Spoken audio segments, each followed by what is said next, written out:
Hai teman-teman, perkenalkan nama saya Apricia Noviana Gayumbo dengan NIM P10122056. Jadi pada kesempatan kali ini saya akan membawakan materi dari mata kuliah Ekologi Pangan dan Gizi dengan topik Gizi dan Penyakit Tidak Menular.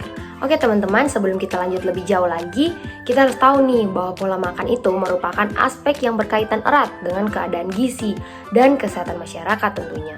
Kemudian makanan dan minuman yang dikonsumsi baik dari segi kuantitas maupun kualitas itu akan mempengaruhi asupan gizi sehingga akan mempengaruhi kesehatan. Oke, di sini kita akan membahas tentang penyakit tidak menular atau biasa disingkat dengan PTM. Nah, penyakit tidak menular ini adalah penyakit yang tidak dapat ditularkan dari satu orang ke orang lain. Nah, jadi PTM ini juga merupakan penyakit yang berkembang secara perlahan dalam jangka waktu yang panjang dan biasa disebut dengan kronis.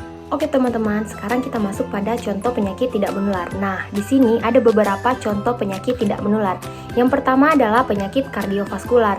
Nah, penyakit kardiovaskular ini adalah istilah umum untuk sekelompok penyakit yang mempengaruhi jantung dan pembuluh darah kita.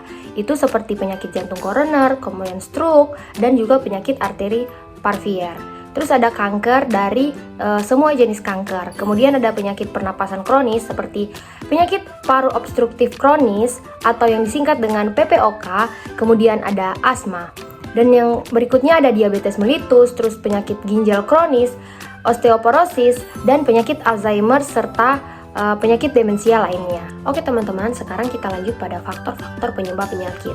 Nah, yang pertama ada faktor risiko utama. Ini adalah faktor utama dari terjadinya penyakit-penyakit tidak menular itu sendiri.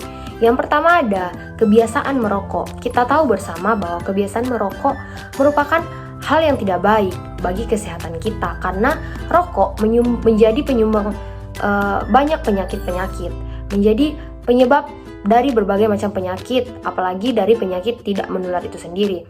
Yang kedua ada diet atau pola makan yang tidak sehat. Jadi diet jika kita lakukan dengan cara yang salah malah akan menjadi sumber penyakit bagi tubuh kita, khususnya untuk penyakit tidak menular. Begitu juga dengan pola makan yang tidak sehat. Kemudian ada minim aktivitas fisik.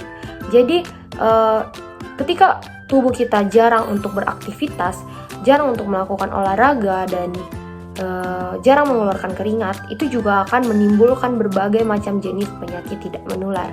Kemudian ada konsumsi minuman beralkohol. Nah, kita tahu minuman beralkohol ini juga tidak baik untuk kesehatan kita karena juga menyumbang berbagai macam sumber dari penyakit. Jadi itu menjadi faktor utama dalam sumber dari penyakit tidak menular itu sendiri. Kemudian ada faktor risiko lainnya. Nah, faktor risiko lainnya ini seperti riwayat kesehatan keluarga. Nah, jadi kesehatan keluarga juga sangat berpengaruh bagi kita. Ini sama halnya dengan faktor keturunan, di mana dua ini mencakup hal yang berkaitan dengan genetik, di mana jika kita memiliki orang tua atau kerabat yang mengidap atau membawa penyakit tidak menular, bisa saja itu diturunkan kepada anaknya dan atau sistem kekebalan tubuh dari keturunannya akan lebih rentan dibandingkan dengan yang tidak membawa penyakit, dibandingkan dengan keturunan yang tidak membawa penyakit itu sendiri. Jadi risiko kesehatan keluarga dan riwayat kesehatan keluarga dan faktor keturunan menjadi salah satu dari risiko terjadinya penyakit tidak menular itu. Kemudian ada faktor lingkungan. Nah, jadi lingkungan yang baik dan tidak baik itu bisa menentukan seseorang bisa terkena penyakit tidak menular. Walaupun penyakit tidak menular ini tidak menular secara langsung lewat lingkungan, tetapi dengan lingkungan yang buruk, kemudian pergaulan yang buruk pula akan membawa seseorang menuju penyakit tidak menular ini. Kemudian faktor usia. Nah, faktor usia juga tidak bisa dihindari, di mana ketika seseorang sering tidak melakukan aktivitas fisik atau tidak makan sehat, kemudian merokok dari sejak dini dan berkonsumsi alkohol yang berlebihan saat dari usia sejak dini, kemungkinan besar saat usianya sudah menginjak lansia akan banyak menderita penyakit-penyakit tidak menular dan akan sering terkena penyakit-penyakit tersebut. Oke, sekarang kita lanjut pada dampak kekurangan dan kelebihan gizi pada resiko PTM. Yang pertama, kekurangan gizi. Jadi kekurangan gizi ini juga dapat meningkatkan resiko PTM melalui beberapa mekanisme. Di antaranya, yang pertama, ada menurunkan sistem kekebalan tubuh. Jadi kekurangan vitamin dan mineral penting seperti vitamin A, vitamin C, vitamin E, dan zinc itu dapat melemahkan sistem kekebalan tubuh sehingga meningkatkan resiko infeksi dan penyakit kronis atau penyakit tidak menular. Yang kedua, ada mempengaruhi metabolisme dan fungsi organ. Jadi kekurangan protein, terus kalori, dan zat gizi mikro lainnya dapat mengganggu metabolisme dan fungsi organ, meningkatkan risiko PTM seperti diabetes mellitus, kemudian penyakit jantung koroner, dan stroke. Dan yang keempat, ada memperlambat proses pemulihan. Jadi kekurangan gizi ini sendiri juga dapat membuat orang lambat dalam proses pemulihan penyakit maupun cedera. Sehingga ini juga meningkatkan resiko komplikasi, bahkan sampai kepada kematian.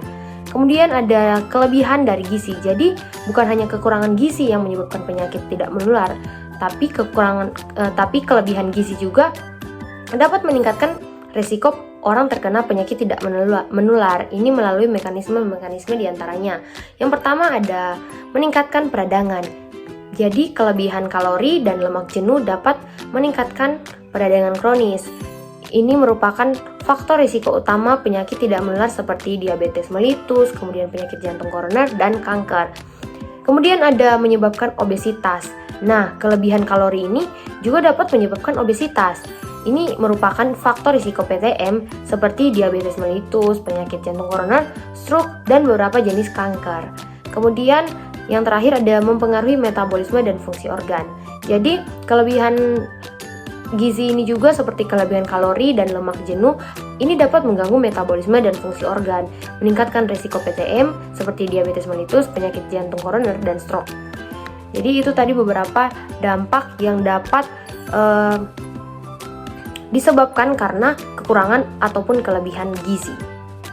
Oke, sekarang kita lanjut pada peran gizi seimbang dalam pencegahan PTM. Jadi dengan kita mengkonsumsi gizi secara seimbang itu dapat mencegah terjadinya penyakit tidak menular. Jadi gizi seimbang ini sangat berperan penting dalam pencegahan penyakit tidak menular.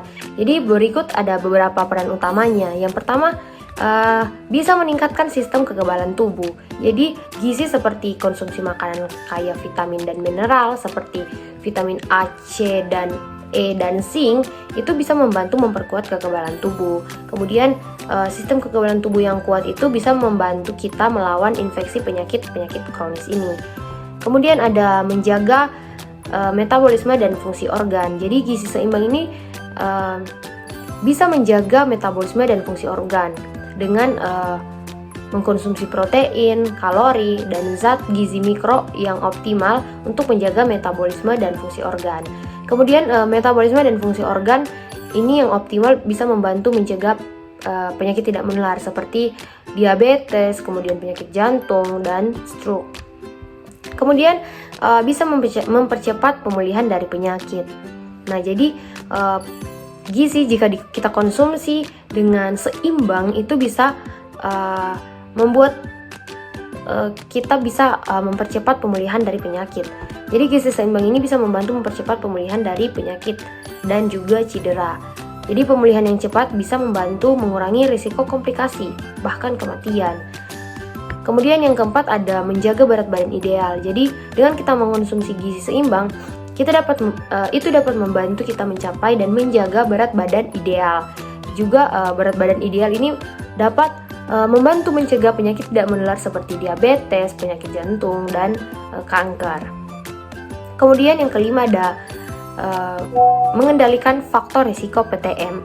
Jadi dengan kita mengkonsumsi gizi secara seimbang itu dapat kita mengendalikan faktor-faktor yang berisiko menyebabkan penyakit tidak menular. Jadi seperti bisa menekan kadar gula darah, kemudian tekanan darah, kolesterol, dan trigliserida. Jadi itu beberapa hal yang dapat saya sampaikan mengenai kaitan dari gizi seimbang, gizi dan penyakit tidak menular. Jadi sekian yang dapat saya sampaikan. Semoga bermanfaat dan bisa menambah pengetahuan baru bagi kita semua. Terima kasih.